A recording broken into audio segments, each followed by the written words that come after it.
During fiscal dominance, I would certainly not want to be the head of a central bank because basically all answers are bad.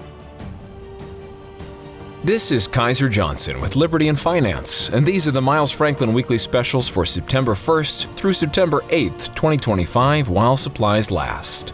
1 ounce gold Pamp Fortuna Veriscan bars are $99 over spot per ounce. 10 ounce silver Royal Canadian Mint bars, $2.49 over spot per ounce.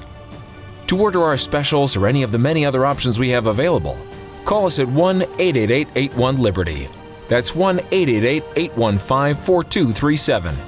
We're available after hours and on weekends, and we look forward to speaking with you. Hey everyone, this is Elijah K. Johnson with Liberty and Finance. And back with us today is our good friend Lyn Alden from Lyn Alden Investment Strategy. Lyn, thank you so much for joining us today. Thanks for having me. Happy to be here again. Well, it's great to have you today. I did want to discuss the national debt and also interest rates. Now, you've been talking quite a bit recently about fiscal dominance and how the influence of government spending and deficits is influencing the Federal Reserve and all of that. So I wanted to kind of get a broad overview of that topic, and then we can go into specifics. But what do you see as the situation? Why is it troubling right now?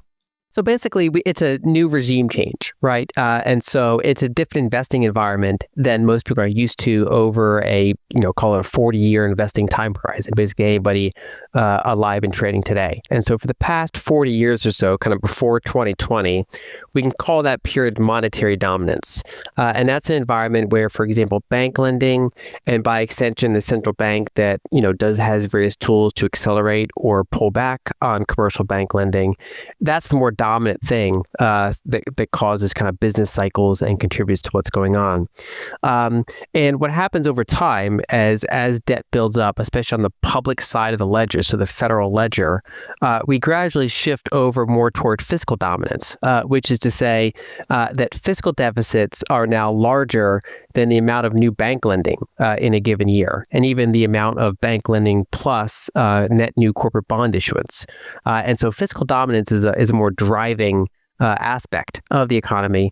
And then also there's the added issue that, when central banks try to slow down inflation or slow down the economy in general, when they raise interest rates, they do that to try to slow down bank lending. And the problem is that, when you have, say, 30% federal debt to GDP, that works pretty well because when you raise interest rates, you slow down bank lending. And while you do contribute to the federal deficit because you contribute to the federal government's interest expense, the slowdown on bank lending is larger. But when you fast forward to the present day and you have something like 120% debt to GDP and you raise rates, while you do slow down bank lending, you actually blow out the fiscal deficit even bigger, even by a larger absolute dollar amount. And that's actually somewhat stimulating for parts of the economy that are receiving it, and somewhat inflationary as a cost of that. And so basically their tools work differently when you have fiscal dominance. And it's not just like a one-year thing or a multi-year thing. It's kind of a new regime that we find ourselves in more structurally compared to that past 4 decades. Now, you've written and spoken about how, high interest rates don't actually solve the inflationary problem, because as you see higher interest rates, then that causes a greater problem for the U.S. debt. The U.S. actually goes into debt more, and that can cause more inflation. So how is it that the Fed is kind of trapped right now between raising and lowering rates? It seems like either way, it really doesn't solve the inflation problem. Yeah, during fiscal dominance, I would certainly not want to be the head of a central bank because basically all answers are bad. And it's mainly because the issue is just outside of their purview, and it's outside of what their tools are designed to do. So their tools of interest rates are primarily meant to either accelerate or decelerate bank lending, and therefore, fractures or money creation, or they're meant to basically harden the exchange rate compared to other currencies. And make it, disincline speculators from, say, borrowing the currency to buy another currency or something like that. And so they have that tool to try to slow down inflation, and it can work under certain environments. But the costs of doing that are different under different environments. So we have this notion that higher rates can tamper down inflation, and we primarily get that from the 70s. But that was, again, a very bank lending driven type of inflation. That wasn't primarily because of fiscal dominance. Whereas in the current environment, bank lending rates are normal, and they were normal throughout the whole kind of pandemic lockdown and post and the inflation period we went through. None of that was because of excessive bank lending. Instead, it was because of very large monetized fiscal deficits. They were explosive, obviously, from the 2020 and 2021 period. Now they're less they're less gargantuan, but they're still sustained at that 6 to 7% GDP level. And so as they try to raise rates, they do get the effects of less borrowing and a harder currency compared to other currencies. But then they blow out the fiscal deficit.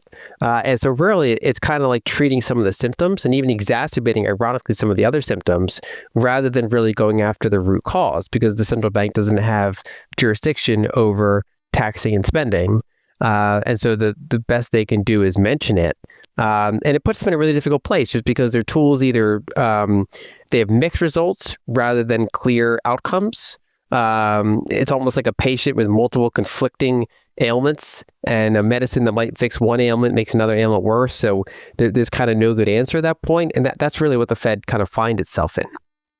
As we're recording this on Labor Day, we are seeing precious metals increase, and this has been a trend we've been seeing for quite a while here. You've mentioned how really since, I believe it's 2022 or somewhere around there, we've seen a disconnect between gold and real rates, and typically that has been one of the best, two of the most correlated or inversely correlated metrics is if you look at real interest rates, it typically just runs along with gold. What has changed here, and how does it have to do with fiscal dominance? Why we've seen this huge disconnect? So it partially ties into what I mentioned before, that higher rates in some ways accelerate things rather than decelerate things, as they would under a more monetary environment. If you go back on why that inverse correlation historically exists, you could think of gold and the dollar as two competing monies or currencies, things that people can hold. And gold, based on most estimates we have from the World Gold Council and others, has a supply growth rate annualized of something like 1 or 2% per year. We look at new mining plus the tiny amount that's lost, and then the estimated stocks of refined gold that exist in the world. It's got this growth rate of 1 to 2%, averaging around 1.5%, which is pretty reasonable. In most contexts, it doesn't pay you a yield to own it. If anything, you have a minor expense for storing it. Whereas dollars or dollar equivalents like treasuries, dollars historically grow at about 7% in supply per year, broad dollars. Most other developed market currencies are similar, with emerging market currencies generally being higher. And you do get a yield offsetting that. Now, in many years, especially recently, especially throughout the 2010s, that yield is way lower than the supply growth rate. And so you can think of it as like a net result. If you're a 7% supply growth currency and you get paid 3% on it, you're facing a 4% annual dilution rate. And so basically, a lot of investors, there's various mechanisms that they do this, but generally speaking, when they perceive the currency as harder, so they have a higher interest rate compared to the growth rate of that currency, they're more likely to say, I'm willing to hold that currency. But in environments where the yield is nowhere near compensating for that growth rate, they say, well, I might as well hold gold because I can self-custody it. It doesn't have that debasement rate, so the lack of yield is not a big deal because I'm not getting much of a yield with the currency either. And so you have that historical correlation. And what's interesting about 2022 and thereafter is that normally this aggressive move by the Fed, this kind of pretty rapid tightening and a pretty high interest rate relative to the money supply growth rate at the current time, that would normally put downward pressure on gold. But gold and Bitcoin and equities and a lot of other kind of assets with some degree of scarcity to them, they pretty much resisted this downward pressure from rates. And I think that largely goes back to my prior point that there's been a regime change, that higher rates don't slow things down as much as they used to, or more probably a more nuanced way of saying it is that the overall result is not as slowing. They still put as much downward pressure on some sectors as they always have. For example, commercial real estate, the volume of residential home sales and things like that, all of that is pressured by the higher rates, but it blows out interest expense, which does flow into the economy, and it blows out other parts of the federal deficit. And so when you're in fiscal dominance, rates don't really have the same effect against gold and other hard assets as they do during monetary dominance. Now, what does this mean then going forward for precious metal prices and also the value of the dollar? It seems like we would just be seeing higher inflation going forward, regardless of what the Federal Reserve does, and probably, I would assume, higher precious metal prices as well. In general, I would somewhat separate the concept of debasement from inflation, because inflation also has a productivity component in it. So as you increase the money supply, what happens with actual prices of goods and services will partially depend on what's happening with productivity growth. You can imagine a scenario where money supply is growing pretty quickly, but productivity is also growing pretty quickly, and so prices are not. So for example, televisions over the past 20 years, they don't grow in price because despite all the debasement, the productivity of making TVs has been so rapid that it's kind of offset those price increases. Whereas we don't get radically better at making gold, we don't get radically better at making other pretty scarce things, waterfront property, fine art, and anything that's kind of energy intensive and very labor intensive. Those things have generally gone up in price, as pretty close to the longer term debasement rate, because they don't really have much of a productivity offset. And so during fiscal dominance, it depends on what's going on with those productivity offsets, and that can influence CPI readings and so can other things like tariffs or the ways they even measure it. But when you do look at the generally the most scarce things, especially if they're not in a local bubble, like with very high levels of euphoria, you should generally expect that you'll get pretty good sustained performance from those scarcer things. That doesn't mean that you can necessarily buy things at any price. I mean, sometimes things go up really quickly and they're prone to cool off for a half a year or in some cases even multiple years. So you still have to watch out for valuations and sentiment to some degree. But generally speaking, I'm bullish across the board on scarcer assets than what you generally find with currency and with bonds. And gold, of course, happens to be a global one. So instead of an asset that like a U.S. stock that has its revenues earned in dollars, gold is this global asset that floats in multiple currencies and therefore tends to be a pretty attractive debasement hedge. Now, a lot of people are skeptical about how important the U.S. debt actually is, and you've covered kind of some main misconceptions there are about the U.S. debt. Some people say that it's not anything to worry about because a lot of U.S. debt is actually held internally, either by like the Federal Reserve or by investors in the U.S. But why does this not necessarily matter with respect to the longer term problem? It matters because where that debt is held matters. People often say that we owe the debt to ourselves, but that's not really the case. I mean, if you have a certain amount of treasury bonds and I have a certain amount of treasury bonds, we're each owed a different amount of interest and a different amount of principal. What is ourselves in this concept? This is a country of over 300 million people and various entities, and of course some global entities hold our debt. And so all of that is basically we have this shared ledger that we're all attached to, kind of whether or not we like it or not. Our many cases, our income, our liabilities, our assets are often denominated in dollars, or at least a big portion of them. And everyone's kind of figure out what we're going to do with this ledger, including especially the government. And so the debt, who owns the debt and how much debt there is very much does matter. It's not as though you can just easily take from one and give to another, nor necessarily you should. And so that's why the debt is really an issue. Even though it's denominated as something that the country can print, there are still, of course, consequences when they do print it. And so it's, kind of what I covered in one of those recent pieces is that, for one of the problems is there's a little bit of a boy that cried wolf syndrome here. So there are multiple people in the 80s and early 90s saying that the debt was going to be a massive issue soon. And they couldn't really have foreseen some of the disinflationary effects that were in the world. So you had the fall of the Soviet Union, the opening of China. So you had all this kind of Eastern labeling resources connect with Western capital, basically a global productivity boom.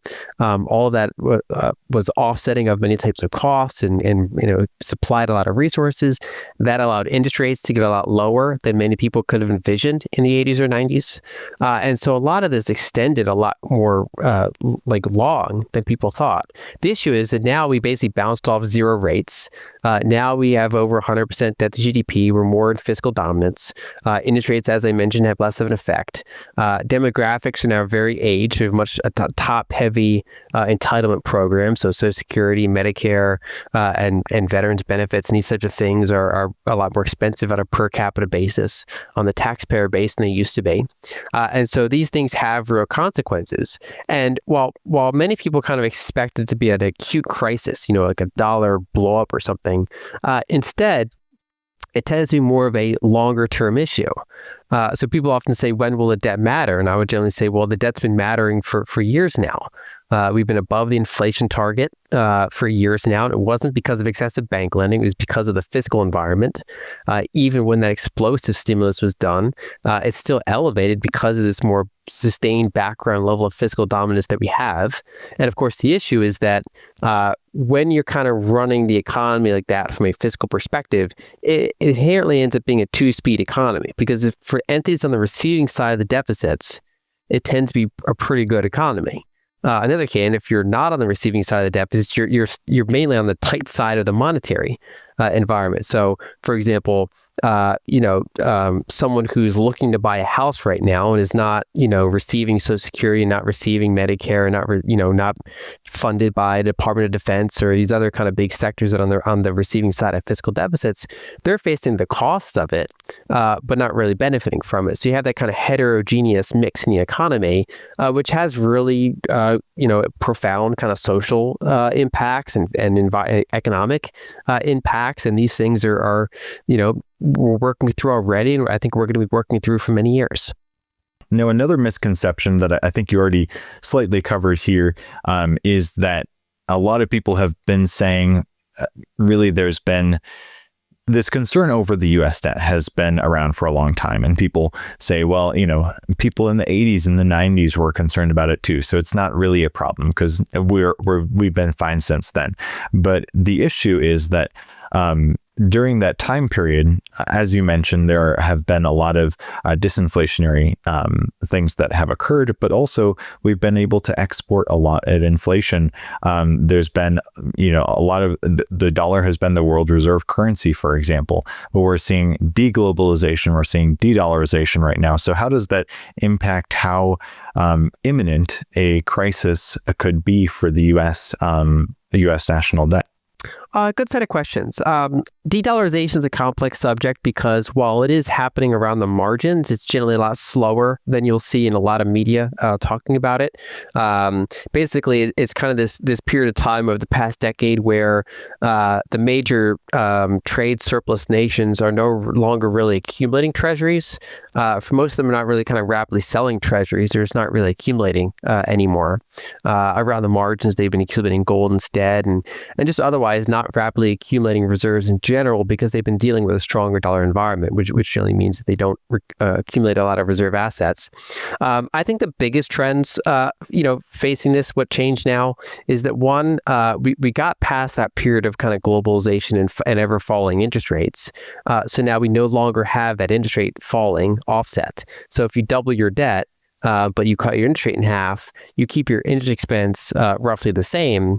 And going forward, they don't really have that falling interest rate structurally offset anymore. The other one, as I mentioned, is the demographics are totally different than they were in the 80s and 90s. And so while a lot of those calls for it in an acute crisis were premature, we've kind of reached now a lot of the things that those people were worried about back then.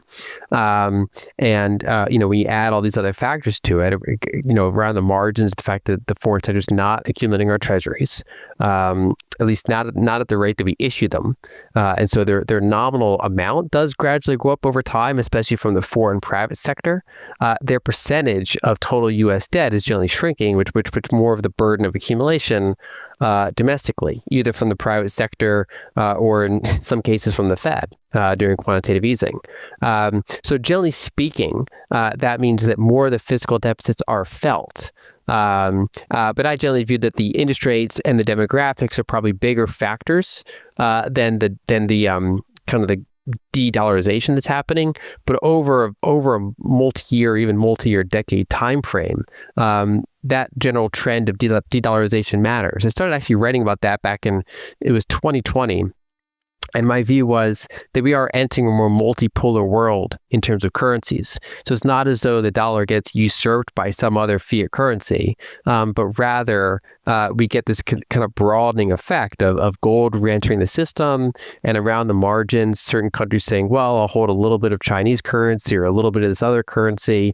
And you have more of a plurality of reserve assets, of which the Treasury is generally a slight loser in that environment. Then looking forward, like how imminent of a crisis do we have when you look at the U.S. fiscal situation? Do you think this is going to be just a few years where things are going to be coming to a head, or do we have potentially a decade or more? I think we'll be talking about this in the 2030s. I think this will be going on for quite a while. I think it can be punctuated by mini crises. Probably a really good example is that back in 2022, there was the UK gilt crisis. So they had a bit of a blow up with their sovereign debt. And people don't really talk about it today. Because it wasn't some massive generational crisis. It was like a blip that the central bank basically had to put out a fire and contribute to a little bit of inflation that was already happening. And now they still have an ongoing fiscal issue, but it's not the same as it was in 2022. Now they'll probably have one again of a slightly different flavor. And I think the U.S. is in a somewhat similar boat, which is that basically the background now is like 6 to 7% of GDP deficits, kind of a run-it-hot economy, especially if we're on the receiving side of those deficits, and punctuated potentially by little periods of crises. It could look like the 2019 repo spike. It could look like the 2022 gilt crisis. And in the U.S., we saw kind of similar but milder things where the Treasury started changing some of the ways it issues bonds. And so I think that's kind of how I view it. I've been actually using the phrase "nothing stops this train," which has both bullish and bearish connotations, because it basically means, one, virtually no attempt to slow down the deficit is going to work, which is bearish. On the other hand, it is kind of pointing out that it's also not going to derail in the next year or two or three, that this is going to be going on for most investment time horizons, which I generally look out 5+ years on the longer end of my time horizon and say, I think this issue at least goes probably into the 2030s. Now, how does Bitcoin play into this? Because I feel like there are two camps out there. Some who just believe that real money, gold and silver, the historic money, right, are going to benefit from these fiscal issues. But there are some people who believe that Bitcoin is a real answer here. And Bitcoin, obviously, in the mainstream has been getting a lot of attention. It's gone above $100,000. Your take on Bitcoin right now, and could it be kind of a good solution in these times of crises? So I'm bullish and long both, and I have been for many years now. Gold obviously has the long-term history and the irreplaceability as a hard physical money. Bitcoin is 16 years old, so it's newer than gold, but it has portability enhancements compared to gold, and it also has absolute scarcity. So over time, it right now, for example, its supply growth rate is lower than gold. It also has certain kind of benefits of speed. So for example, if we both had a Bitcoin wallet, we could hold up our phones and I could scan your QR code and we could make a payment right over this call. Whereas if we were to do something with gold, it would require a chain of credit and counterparties in this type of environment. So they have different pros and cons. And then especially when we consider that there's a global world. So in the United States, many of us don't think about crossing borders too frequently. But in many parts of the world, people are in Lebanon, people are in name the country that's having some sort of currency crisis or political crisis, and people might save their assets and want to leave with them, which is not always possible with other types of bearer assets or securities and things like that. So a self-custodial portable ledger is very attractive. I kind of view it like a new protocol. So there's Ethernet, there's simple mail transfer protocol, there's internet protocol, there's USB. There's all these kind of communication standards that we've kind of solidified around for many decades. And I view generally Bitcoin as achieving network effect dominance as a communication of value. So obviously it relies on our technological connectivity to varying degrees. It's robust to handle shocks. If your power goes out, you still have your keys, for example. You just can't transact in the moment. So it is quite robust, but it's a different system than gold. So I think that they serve different purposes. Bitcoin currently is around 1/10 of the size of gold. So you're talking about like a $2 trillion network, compared to like an estimated $20 trillion monetary network. And that's in a sea of, like $1,000 trillion worth of global assets. So, when major banks kind of look around and they try to estimate how much real estate's out there and global equities and global currencies and global bonds and gold and art and Bitcoin and everything else, these are both kind of tiny percentages. And I think they're both growing into that much larger sea of assets. I think Bitcoin is moving faster because it's starting from that smaller base and it's younger. But they often go up and down at different times. And I've generally been long both. And one of my kind of recommendations, or the way that I've been doing it at least, is to say if you start with a 60-40 portfolio, that has some frictions in a fiscal dominance environment, especially the 40% bond portion. So my general view is, to tailor it toward a more debasement environment. If you swap out at least a portion of those bonds with gold, that's beneficial. You get kind of a similar volatility profile, but generally better returns. And you can also consider swapping out a portion of the equities with Bitcoin, where you have similar high volatility asset.